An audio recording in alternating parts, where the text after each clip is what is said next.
La región del Donbas, al este de Ucrania, en la frontera con Rusia, es nuevamente escenario de tensiones y aprestos militares que hacen temer una escalada entre las fuerzas armadas ucranianas, los grupos separatistas prorrusos y las fuerzas regulares rusas, que comenzaron a agruparse a lo largo de la línea que separa a ambos países. En realidad, la guerra en esta zona, que abarca las provincias ucranianas de Donetsk y Luhansk, nunca terminó. Se trata de un conflicto congelado y transcurre su alto el fuego número 29 desde el inicio del conflicto en el marco de los denominados Acuerdos de Minsk. Los combates en el Donbas se habían iniciado en 2014, poco después de que Moscú declarara a Crimea, hasta ese momento territorio de Ucrania, como parte de la Federación Rusa, con una estrategia de ocupación militar y un referéndum que fue ampliamente ganado por el separatismo, habida cuenta de la mayoría prorrusa de la población. Por su parte, Ucrania, la Unión Europea y Estados Unidos consideran la incorporación de Crimea a Rusia como una anexión que viola las leyes internacionales. La situación del Donbas es muy similar a la de Crimea. Se trata de una zona históricamente rusófona, en la que casi un 75% de sus habitantes habla ruso y en la que los rusos étnicos son la primera minoría, alrededor del 49% de la población. El conflicto en el que Rusia utilizó tropas irregulares y sus propias fuerzas para apoyar a las milicias separatistas prorrusas en su lucha contra el ejército de Kiev ya se cobró más de 14.000 muertos y está lejos de haber concluido. Luego de denunciar el incremento de la presencia militar rusa en la región en las últimas semanas, lo que incluye movimientos de blindados y equipos pesados, el presidente ucraniano Volodymyr Zelensky urgió a la OTAN a acelerar la petición de Kiev de integrarse a la Alianza Atlántica como única manera de terminar la guerra en el Donbas. Щодо ситуації на сході України, на Донбасі.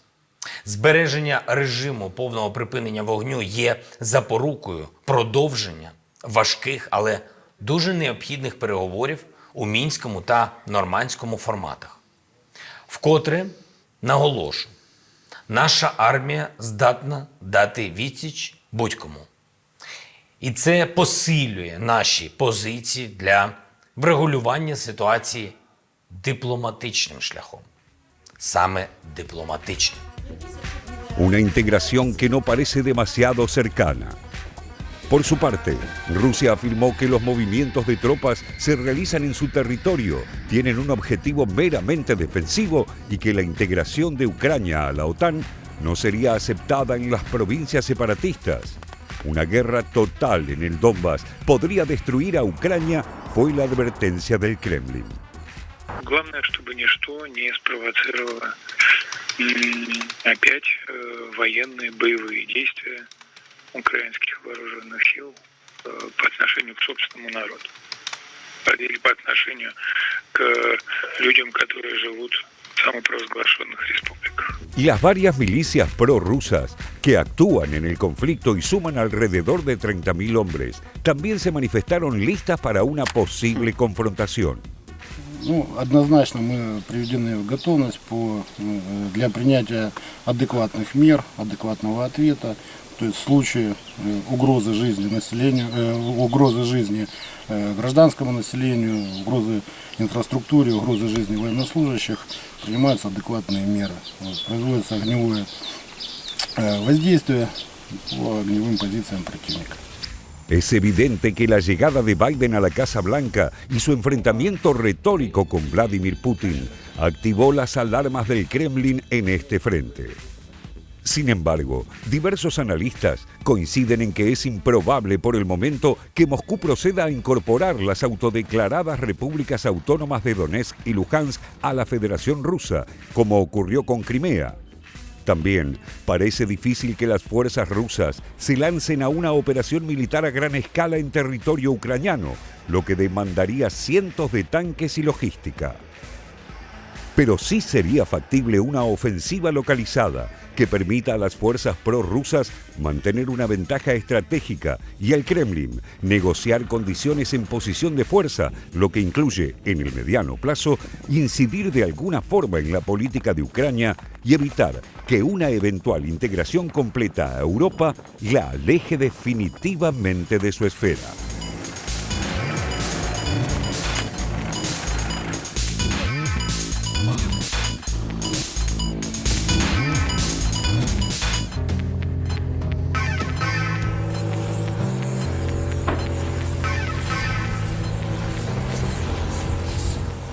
Y un conflicto que tiene más de 7 años con 14.000 personas muertas en el medio y también una situación que desde Ucrania dicen o se refieren de esta manera que es una invasión o un avance de Rusia a su territorio. Desde el lado ruso dicen que ellos no tienen nada que ver, sino que son las milicias separatistas las que están avanzando en este terreno y para eso nos va a servir a entender un poquito el mapa en dónde estamos ubicados para comprender cuáles son esos puntos de contacto.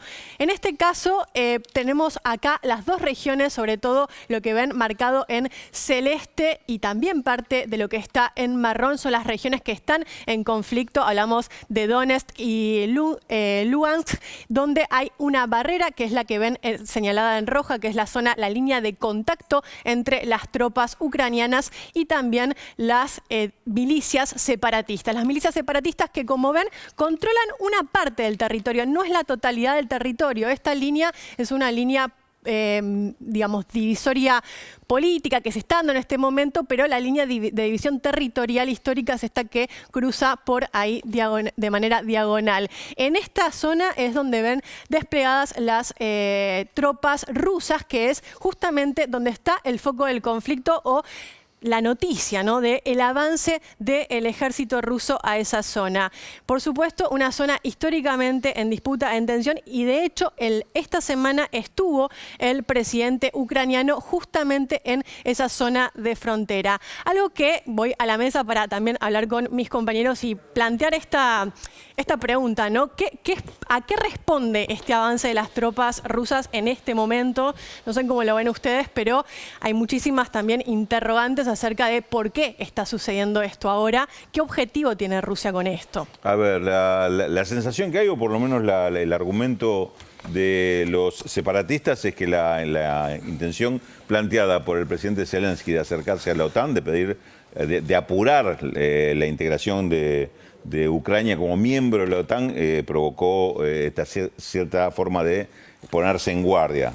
Los separatistas, recordemos, no solo plantean el tema de la pertenencia de ellos a Rusia, recordemos que Crimea ya en la anterior etapa de este conflicto, 2014, sí, fue anexada por Rusia, que es la península que está abajo dentro de lo que es el mapa de Ucrania, al sur, sino que los separatistas están planteando con estas dos provincias el tema también de anexarse a Rusia. Y tienen alrededor de, se calcula, 30.000 hombres armados, sí, para dar este combate, digamos. Ahí es donde se dice que tienen respaldo o apoyo logístico de parte de Rusia, pero tienen su propia fuerza ahí para... Sí, agregaría un factor que es el cambio de gobierno en Estados Unidos, el cambio de signo político en Estados Unidos, el hecho de que Trump haya salido y haya asumido Biden como presidente. Recordemos también un dato interesante. Biden fue designado en su momento durante el gobierno de Obama como la persona a cargo de coordinar la respuesta de la OTAN, de Europa y de Estados Unidos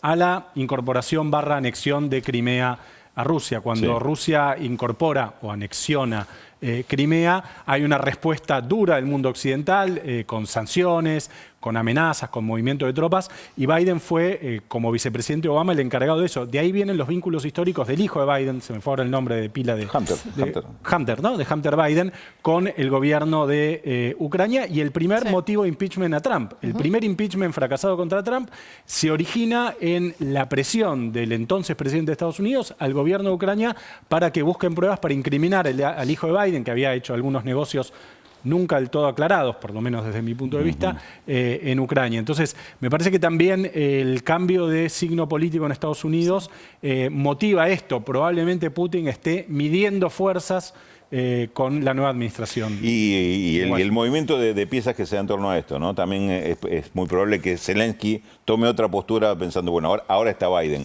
tengo otro paraguas también para mencionaron avanzar. el tema de la OTAN, mencionaron el tema también del cambio de gobierno en Estados Unidos. Hay otros dos factores que también pueden jugar acá, que es el tema también de las elecciones parlamentarias en Rusia en noviembre, que dicen que también que el factor Ucrania puede reactivar un nacionalismo y favorecer en este caso a Vladimir Putin. Y también otro de las hipótesis, ya un poco más conspiracionistas diría yo, que es esto de que estén distrayendo el objetivo. Digo, que haya una jugada por otro terreno, que es algo que pasó en el 2014 con el tema de Crimea, que avanzaron por el norte y terminaron en el sur. Entonces, también puede ser como una jugada... como una maniobra de distracción, ¿no? Una maniobra de distracción, totalmente. Algo que yo decía al principio también, retomando el hilo de lo que estás contando vos, comentando vos, que es si Putin se propone realmente invadir Ucrania, pareciera raro que lo anunciara con tanta anticipación y de manera tan abierta. Entonces algunos dicen, bueno, no, lo que está haciendo Putin con esto es creando un señuelo para hacer otra cosa que por ahora no sabemos qué es, ¿no? Hay un teórico, Robert Kaplan, que es un analista, sobre todo del término geopolítico, y creo que acá la geopolítica nos sirve, ¿no? Que es esto justamente el estudio.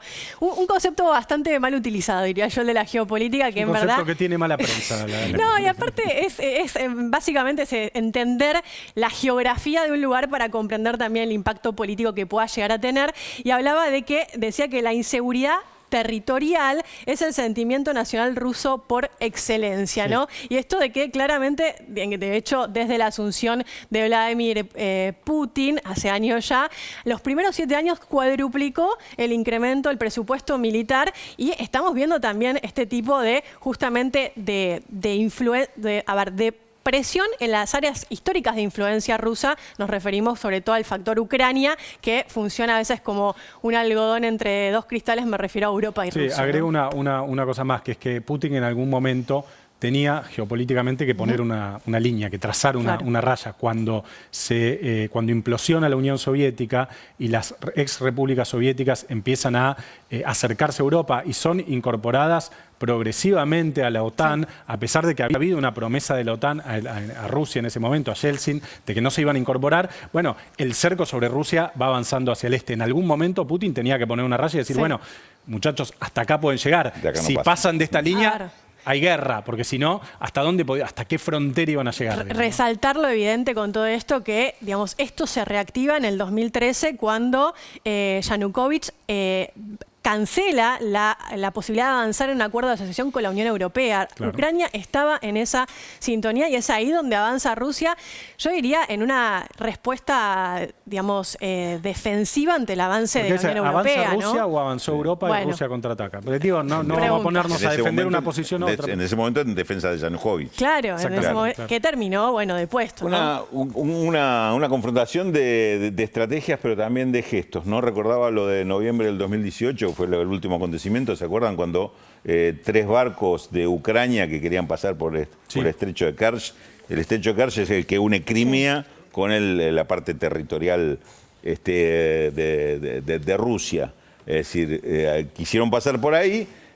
Rusia acusó de que había maniobras extrañas de parte de estos barcos, lo detuvo y no los dejó pasar. Ahí se armó todo un conflicto de guerra. Pero además, en ese estrecho de Kerch, 6 meses antes, Putin había construido un puente, es decir, Crimea está unida por un puente de 19 kilómetros, es el mayor puente de toda Europa. Y digo política de gestos porque ¿se acuerdan cuando fue la inauguración de ese puente en mayo de 2018 que cruzó Putin manejando un camión? Sí, perfecto. Fue la inauguración del puente, esa demostración de fortaleza y poder físico inclusive en esta discusión, ¿no?